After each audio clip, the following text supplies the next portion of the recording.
Assalamualaikum warahmatullahi wabarakatuh. Alhamdulillahirabbil alamin wassalatu wassalamu ala asyrofil mursalin sayyidina Maulana Muhammadin wa ala alihi wa sahbihi asmain amma ba'du.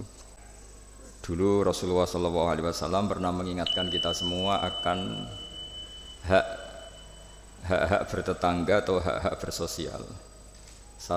Ada satu orang yang punya 3 hak, yaitu dia seorang muslim berarti saudara seagama, dia kerabat Anda berarti saudara karena kerabat unsur genetik, 3 karena dekat.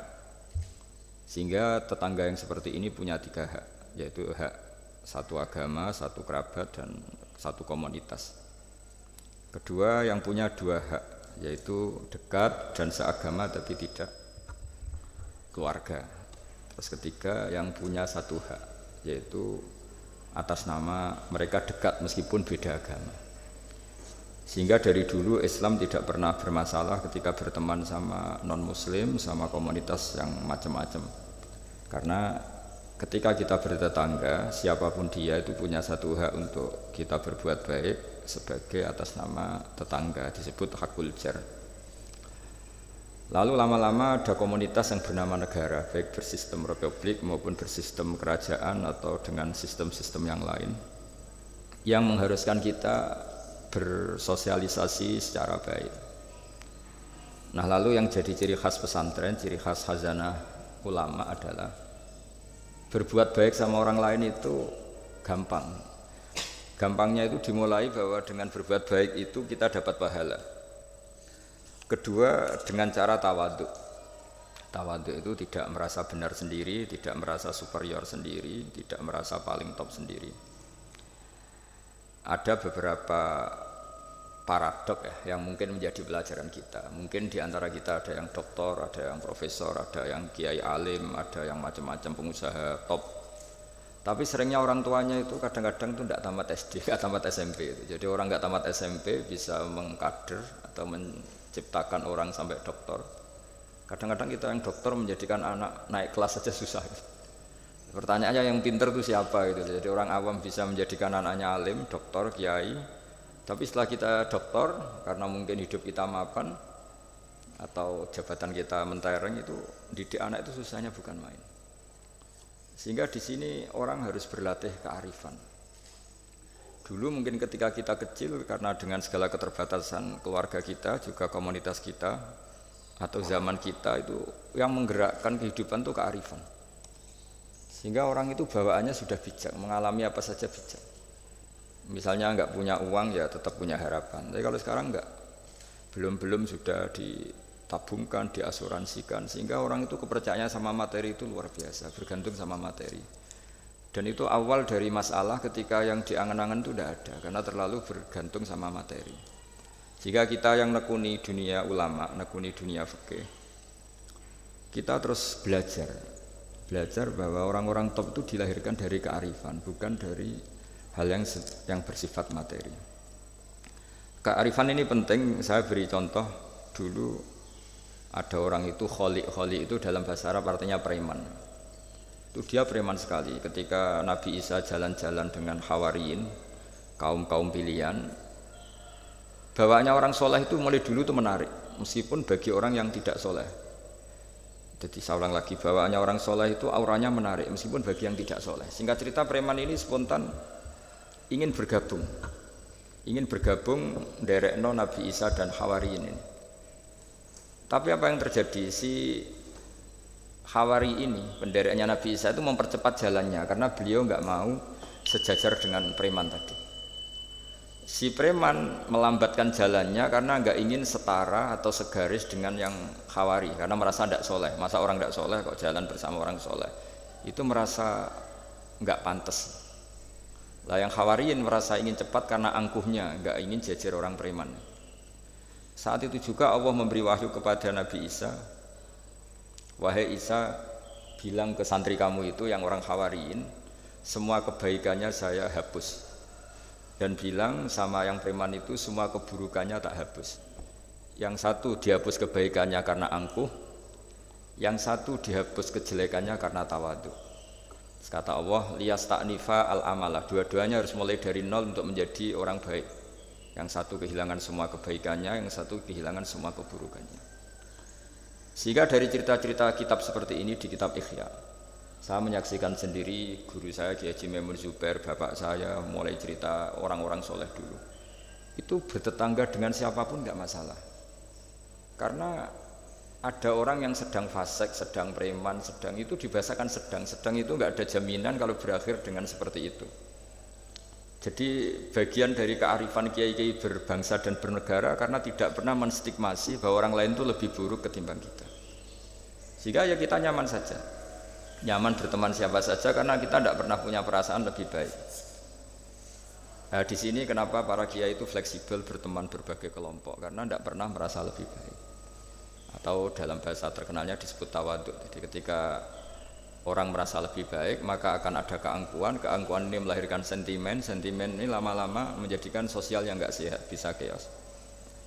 Nah dari pelajaran itu akhirnya kita cara bernegara, kita cara bersosialisasi itu ya nyaman-nyaman saja. Karena Allah Ta'ala itu membuat status sebenarnya itu di akhir, disebut husnul khotimah atau su'ul khotimah. Jadi banyak dicerita orang-orang dulu, orang yang nyantri dari awal niat nyantri nggak jadi wali. Sunan Kalijogo yang pertama kenal Sunan Bonang karena ingin garong, karena ingin begal, dalam cerita-cerita yang legendaris itu justru jadi santrinya dan jadi wali. Jadi perkenalan yang awalnya tidak baik berakhir dengan baik. Kadang-kadang perkenalan yang baik berakhir dengan kroni, dengan macam-macam yang tidak baik.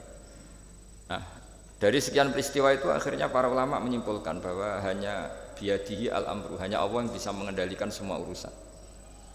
Sampai-sampai Nabi misalnya kurang berkenan sama namanya Wahsy, karena Wahsy itu pembunuh Sayyid Hamzah, paman yang paling dicintai Rasulullah. Itu mangkelnya Nabi sebagai manusia itu yang mangkel betul. Tapi sama Allah justru Wahsy ini dikasih hidayat, kemudian menjadi Islam dan Islamnya baik sekali. Dan dulu ada sahabat namanya Sa'labah, itu pecinta masjid, sering ibadah.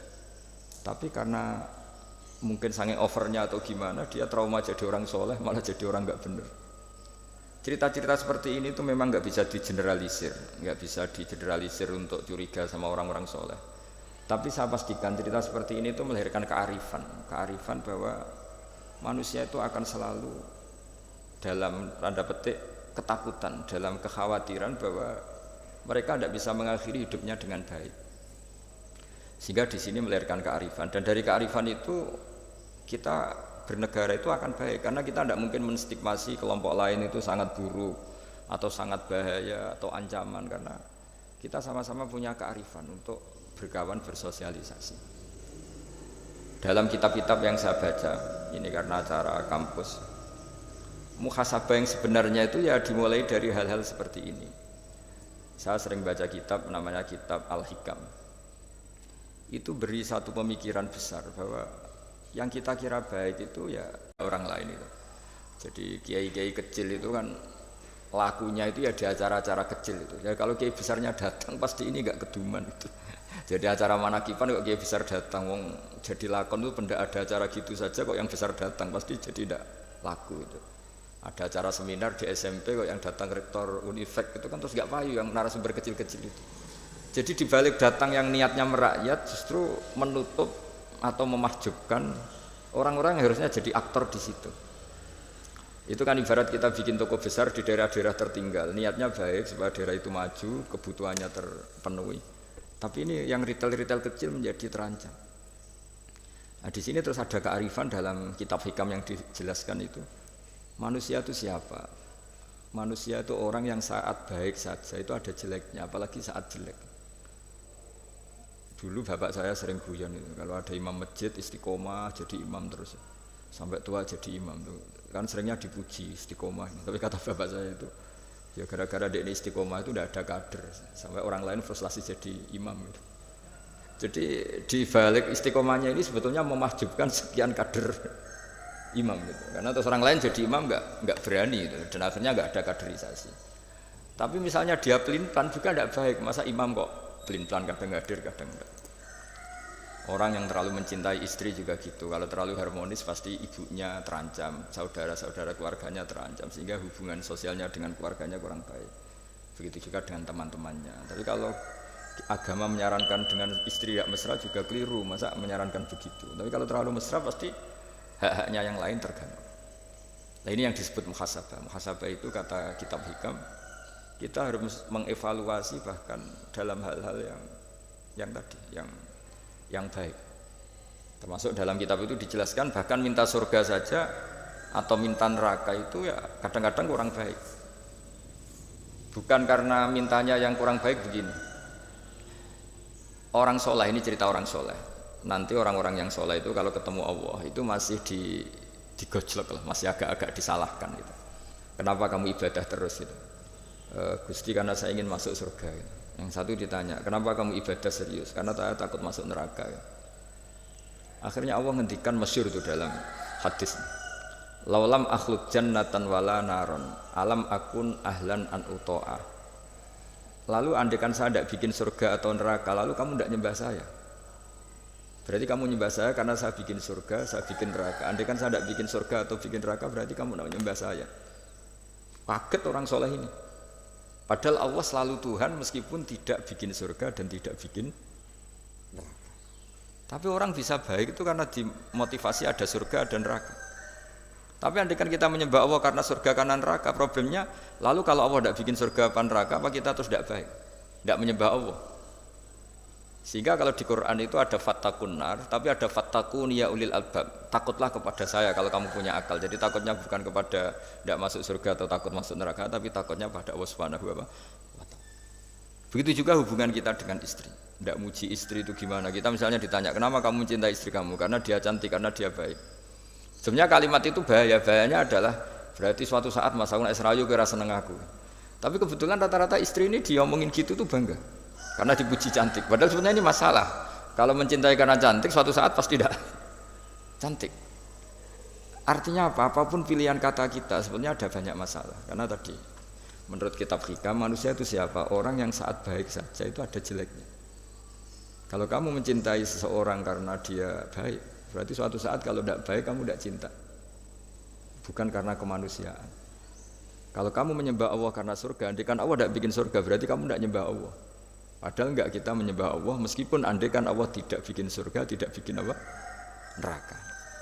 Nah, evaluasi seperti ini itu dibutuhkan muhasabah karena kita bernegara sampai sebaik ini itu barokahnya ilmu, barokahnya tawadhu.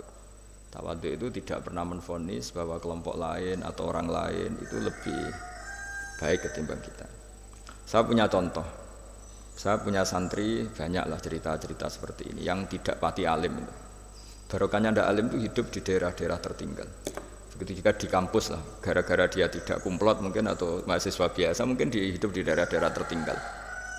Barokahnya apa? Karena hidup di daerah tertinggal, semuanya dia itu pionir, heroik. Bikin masjid sendiri, nyari-nyari tanah sendiri. Ya sudah, akhirnya dia pendiri masjid. Begitu juga anak-anak mahasiswa yang di kampung-kampung tertinggal, mungkin dia mengadakan pipanisasi dari gunung atau apalah bantu masyarakat yang semuanya dia serba pionir. Tapi kita yang mungkin elit ya, beberapa santri yang pinter mungkin karena juara tahfidz atau juara apa terus diumrohkan ke Mekah. Terus kalau ngaji di masjid mungkin ya disangoni pakai uang kas masjid. Begitu juga kalau kita kumplot mungkin beasiswa dapat dari negara kita kuliah di Jerman, di Amerika.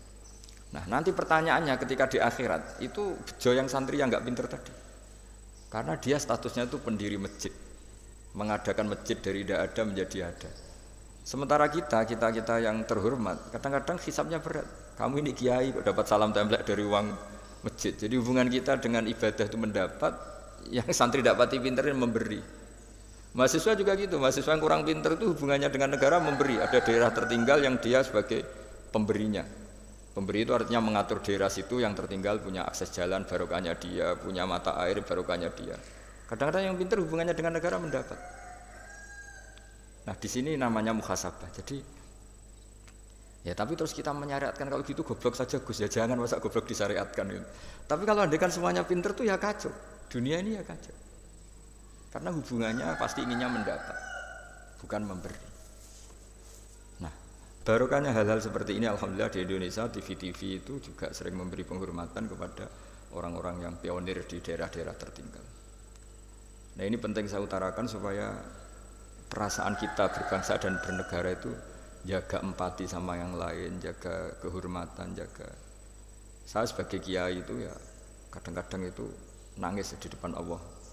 Orang-orang yang dulu pekerja nyari uang ya, memang ya nyari uang. Tapi barokahnya punya iman sedikit atau mungkin imannya ya biasa saja, kerja di Korea bikin komunitas masjid. Mahasiswa yang di Jerman, di Amerika juga punya komunitas bikin masjid.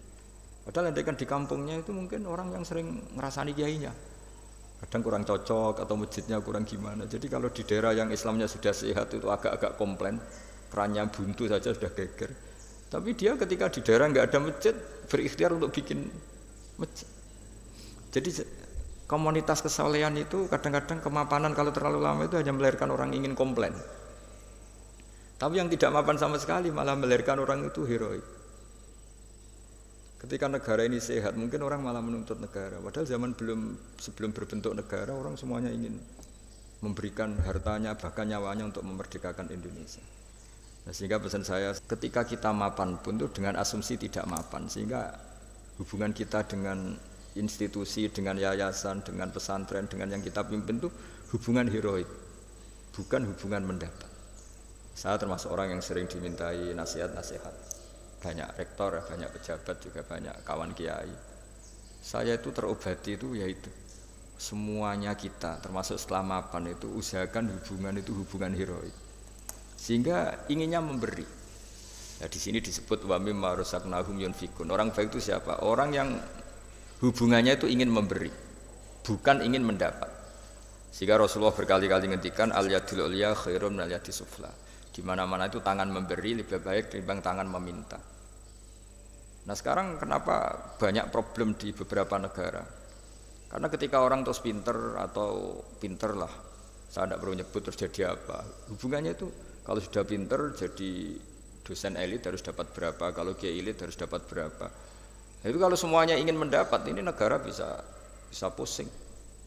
Yang guru besar ingin dapat banyak karena guru besar, kiai besar karena kiai besar. Yang miskin juga ingin mendapat karena miskinnya.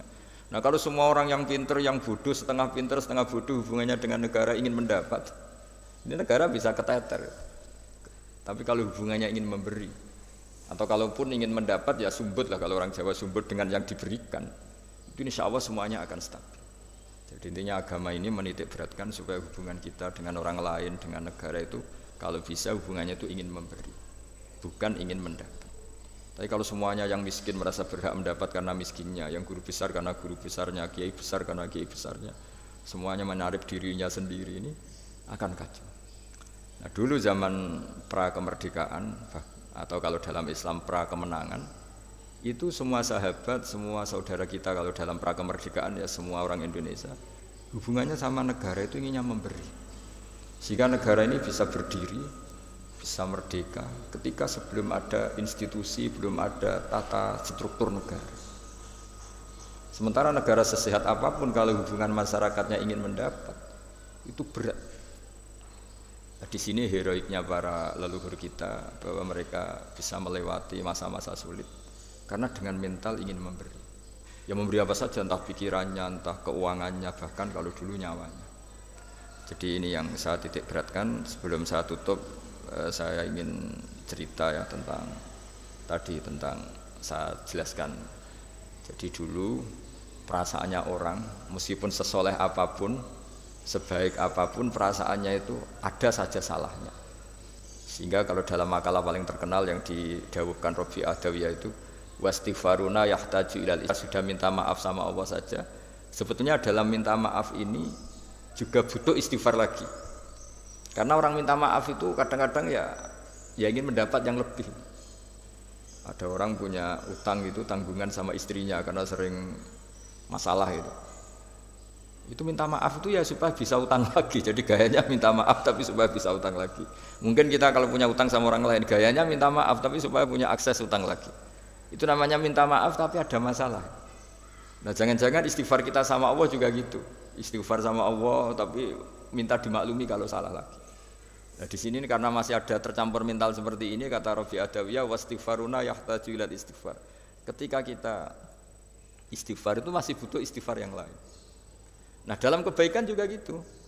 Ketika kita baik jadi orang soleh, ternyata bawaan kita ingin dihormati.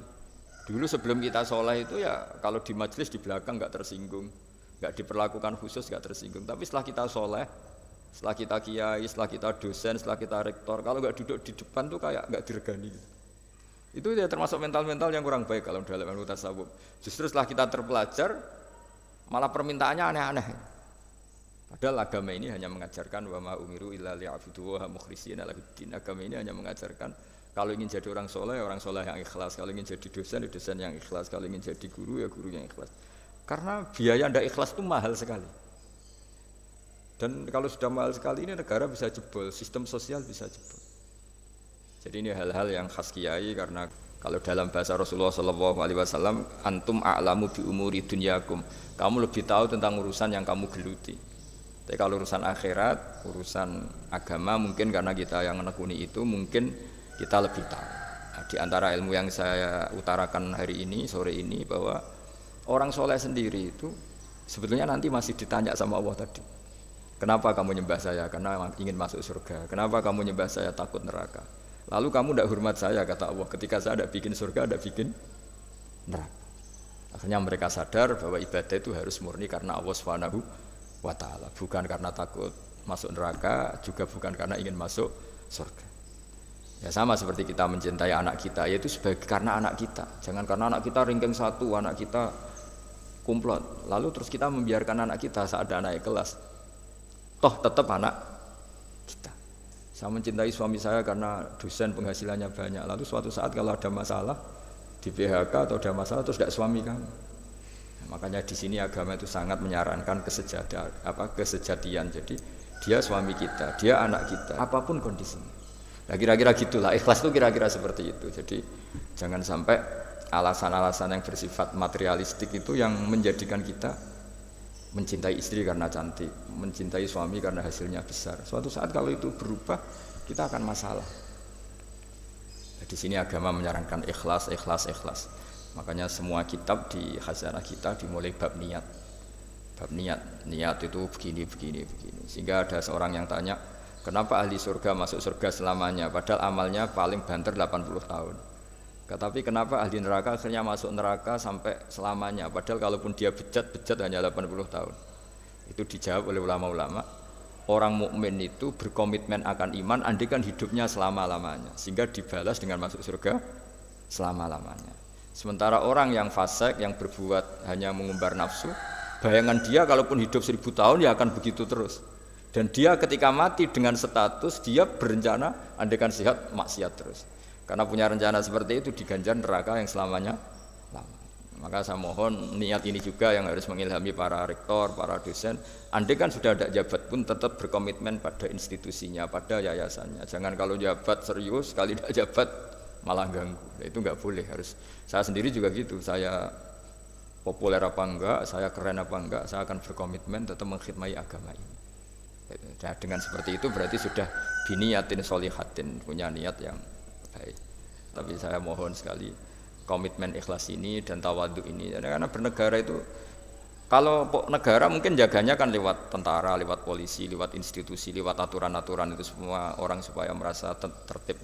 Tapi kita sebagai kiai, tertib itu dimulai cara tawaduk tadi. Karena kita tidak merasa paling benar, sehingga hubungan dengan siapapun kita akan baik. Tapi kalau sudah orang merasa benar sendiri, bahkan saya dengan anak saya itu ya sering takut. Ya karena jangan-jangan benar anak saya. Saya berkali-kali cerita di mana-mana, bapak saya itu kalau ada santri sedang guyon mau manggil itu gak jadi. Padahal beliau ingin memerintahkan untuk urusan apa. Alasannya bahagia itu mahal, sehingga kalau saya jadi manggil ganggu bahagianya santri ini. Saking tawaduknya bapak saya itu, bahagia itu mahal. Jadi kalau saya manggil pas dia bahagia mengganggu. Padahal bapak itu kiainya. Jadi orang dulu kearifannya tawaduk itu sampai dengan santrinya, dengan anaknya. Itu tawaduk. Dan ini yang menjadikan kita semua baik-baik saja ya karena tawaduk. Makanya orang kuno dulu itu kalau nasihati anaknya mau merantau itu mesti yang enggak lupa itu jolali sholat sampai wong sing apik, sing tawaduk, sing ngalah. Saya mohon kearifan-kearifan ini dijaga karena kita bernegara ini sampai merdeka ya barokahnya kearifan leluhur. Kita sudah menikmati kemerdekaan sedemikian rupa itu kenapa bangsa ini bisa lolos dari penjajahan?